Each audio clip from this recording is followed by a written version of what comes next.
नमस्कार, मैं Savindra Kumar Pandey, PGT history, केंद्रीय विद्यालय क्रमांक 2 गया के केबी न्यूज चैनल में आपका हार्दिक स्वागत अभिनंदन करता हूँ। परीक्षा एक ऐसी परंपरा है जो हर पल हर समय हमारे साथ चलती रहती है। सबसे बड़ा चुनौती जो बच्चों के सम्मुख आता है, 12th की परीक्षा के बाद एडमिशन कैसे लें, कहाँ पे लें, किस तरह से लें, और इसमें CUET की परीक्षा की तैयारी कैसे करें, क्योंकि इसी परीक्षा के आधार पे बच्चों को कॉलेज मिलते हैं, उनके रैंक डिसाइड होते हैं और उनके विषयों का चयन किया जाता है। तो आज इसी के बारे में हमारे विद्यालय की पूर्व छात्रा अर्पिता तिवारी, जिनका CUET में सर्वोच्च रैंक रहा है, जिन्होंने भारत के नंबर 1 कॉलेज मिरांडा हाउस में एडमिशन लिया और वर्तमान समय में वहीं से इनका BA फर्स्ट ईयर है। और आप सभी जानते हैं मिरांडा हाउस ये भारत का लगातार 8 वर्षों से नंबर 1 कॉलेज बना हुआ है। ये पढ़ने में कुशाग्र छात्रा तो रही ही हैं, साथ ही साथ राष्ट्रीय स्तर पर विद्यालय का नाम इन्होंने सांस्कृतिक गतिविधियों में रोशन किया है। तो आज हम इन्हीं से मुखातिब होते हैं और पहले इनके बारे में पूछते हैं। एक संक्षिप्त परिचय, अर्पिता तिवारी, आप अपना संक्षिप्त परिचय इन बच्चों को दीजिए, क्योंकि ये बच्चे तैयारी के क्षेत्र में आगे बढ़ना चाहते हैं और इनके कुछ प्रश्न हैं, उनका समाधान आपके द्वारा होना है। तो एक संक्षिप्त परिचय जी। धन्यवाद सर। नमस्कार, मैं अर्पिता तिवारी और मैं केंद्रीय विद्यालय की पूर्व छात्रा हूँ। ये जो छोटी मोटी या फिर ये जो स्टार्टिंग ऑफ अचीवमेंट्स है, अभी स्कूल से निकल के पहले किसी अच्छे कॉलेज में जाना, ये सब अकेले किसी भी स्टूडेंट से पॉसिबल नहीं है। यहाँ पे ना मेहनत लगती है, और सिर्फ उस एक स्टूडेंट की मेहनत नहीं होती है, उनके पीछे उनके पेरेंट्स, उनके टीचर्स, उसके स्कूल की मेहनत होती है। तो ये जो मेरा छोटा सा अचीवमेंट है मिरांडा हाउस कॉलेज में एडमिशन, ये इसको मैं डेडिकेट करना चाहूँगी। इसके पीछे की मेहनत, ये जो और लोगों की मेहनत की वजह से, मेरे टीचर्स की मेहनत की वजह से, मेरी खुद की मेहनत की वजह से, मुझे मोटिवेट करने के लिए इसमें पांडे सर का बहुत बड़ा हाथ रहा है, स्कूल का बहुत बड़ा हाथ रहा है। हमेशा से स्कूल की तरफ से मुझे एक मोटिवेशन मिला है कि मैं ये कर सकती हूँ, मुझसे हो जाएगा। क्योंकि एग्जाम के समय में एक ऐसा दौर आता है जब दिमाग में बहुत सारी चीज़ें चल रही होती है कि पता नहीं हमसे होगा या नहीं होगा। और CUET ऐसे समय पे होता है जबकि हमारा बोर्ड्स भी चल रहा होता है और हम डिप्रेस हो जाते हैं। सब ये हर स्टूडेंट ये फील करते हैं। मेरे साथ भी कुछ ऐसा ही था, ऐसा डिप्रेशन वाला फेज, ऐसा फील होता था कि पता नहीं हो पाएगा नहीं हो पाएगा।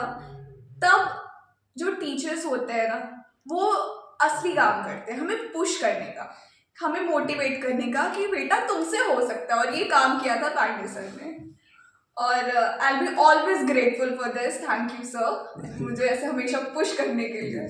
बिल्कुल अर्पिता, आपने वो काम किया है जो वास्तव में इस विद्यालय के लिए गर्व का विषय रहा, चाहे वो सांस्कृतिक गतिविधियों में रहा हो, चाहे इस पढ़ाई के दौरान रहा हो।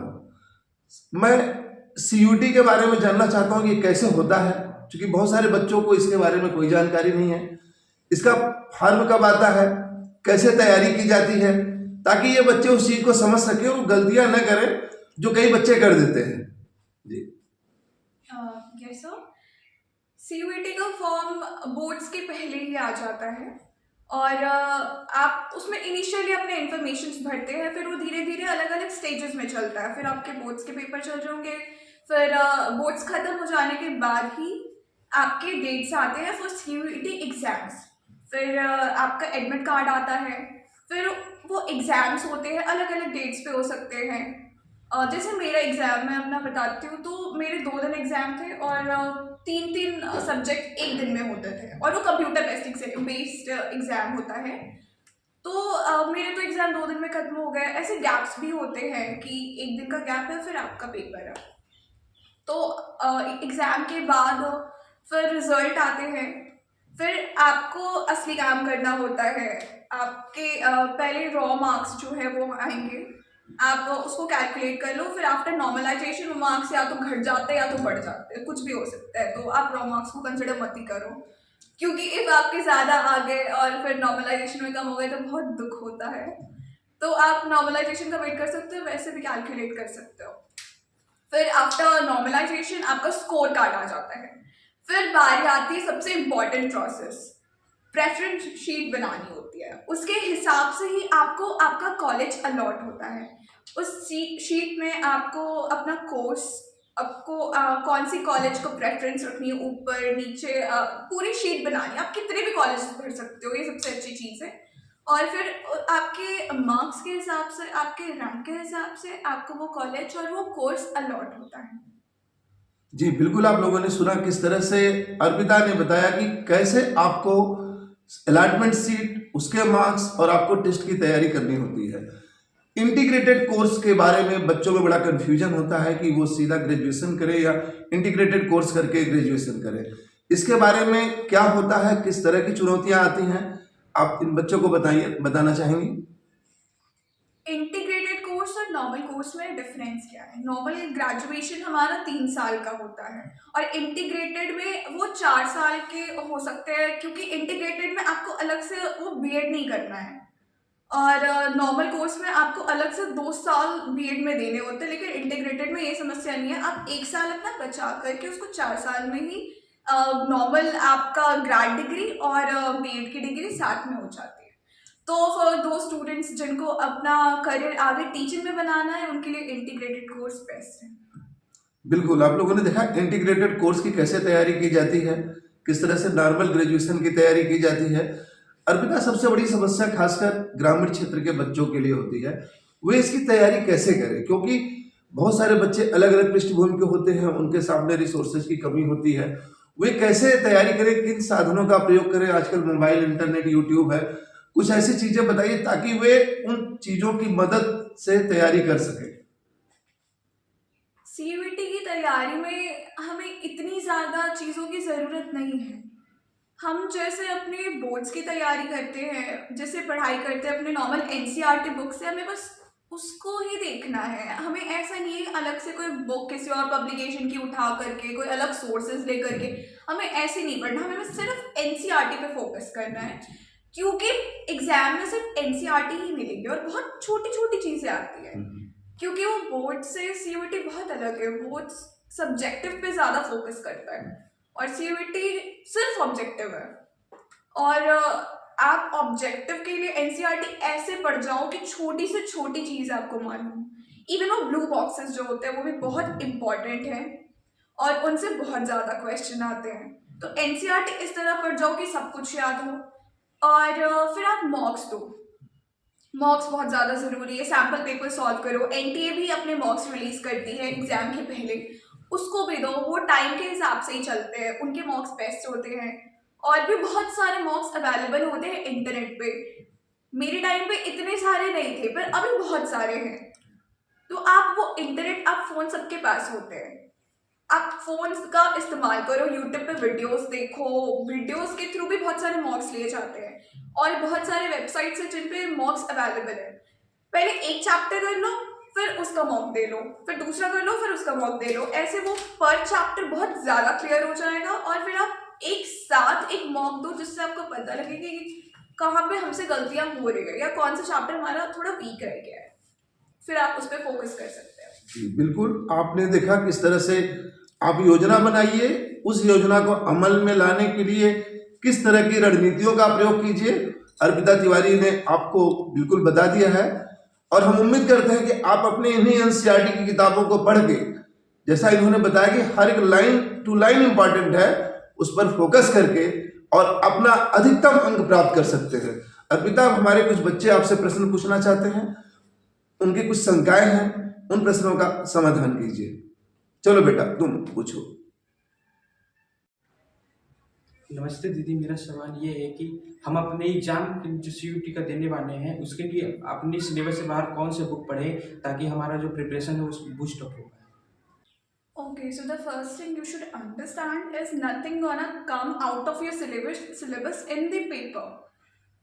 You have to just focus on NCRT, And on the syllabus, boards consider, I think there are some deleted chapters. Yes, yes, deleted. Okay, so CUET will consider those related chapters too. So you have to like thoroughly read all those chapters which are present in your book and just check the current syllabus of NTA for CUET. That will help. And don't consider any other book other than the NCERT. Nothing will help. Only NCERT will help you.